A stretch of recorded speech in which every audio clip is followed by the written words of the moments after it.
Halo semuanya, perkenalkan kami dari kelompok 4. Nama saya Isabella Muti Santos. Saya Lirena Musirat.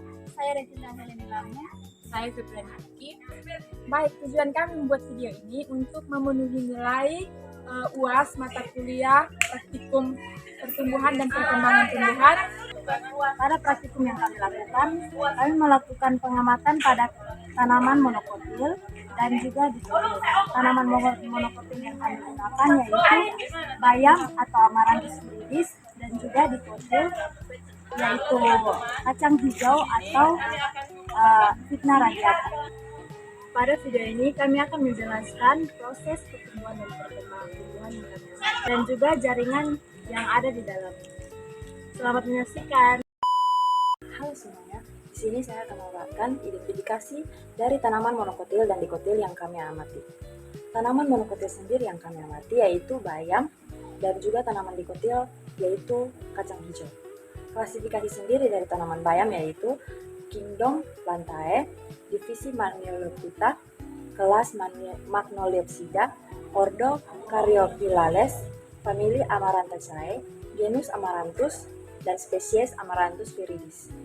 Yang berikut klasifikasi dari tanaman kacang hijau yaitu Kingdom Plantae, divisi Magnolioptita, kelas Magnoliopsida, ordo Fabales, famili Fabaceae, genus Vigna, dan juga spesies Vigna radiata.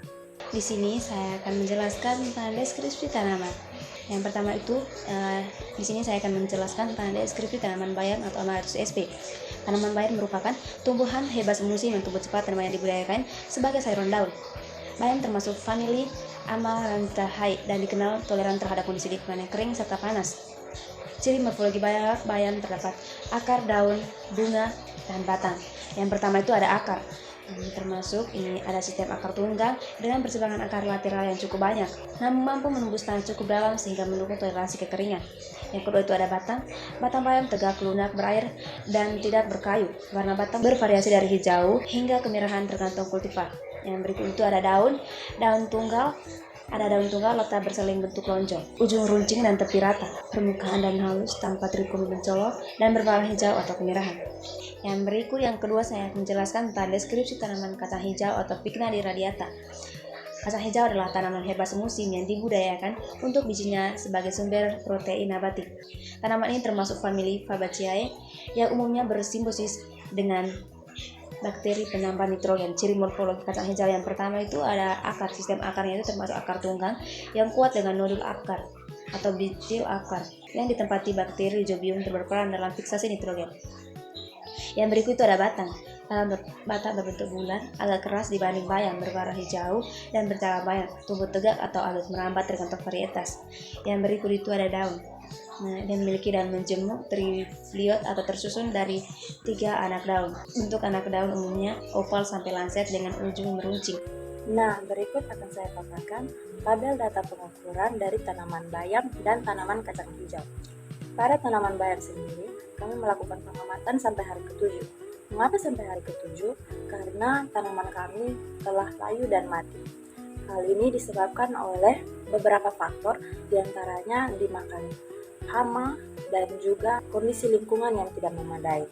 Untuk tanaman kacang hijau, kami melakukan pengamatan selama 32 hari. Bisa dilihat pada tabel, berikut adalah tinggi batang, lebar daun, dan juga jumlah daun yang kami amati selama 32 hari.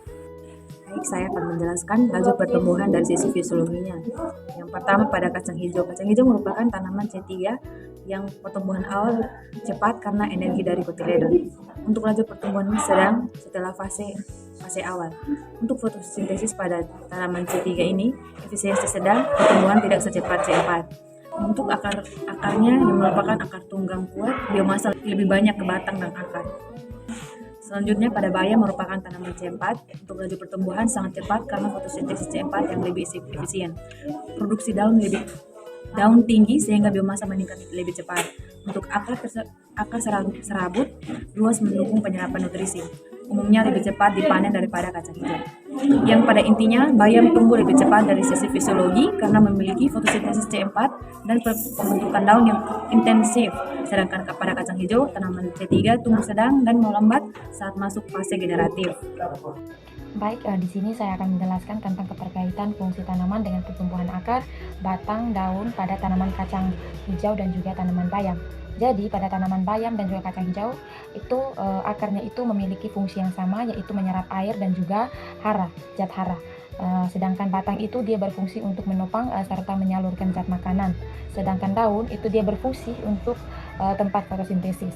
Jadi ketiga organ tersebut itu saling berkaitan karena hasil dari fotosintesis pada daun itu digunakan untuk pertumbuhan akar dan juga batang. Sedangkan akar dan batang itu mendukung daun agar dapat tumbuh dan berfotosintesis dengan baik. Sekian.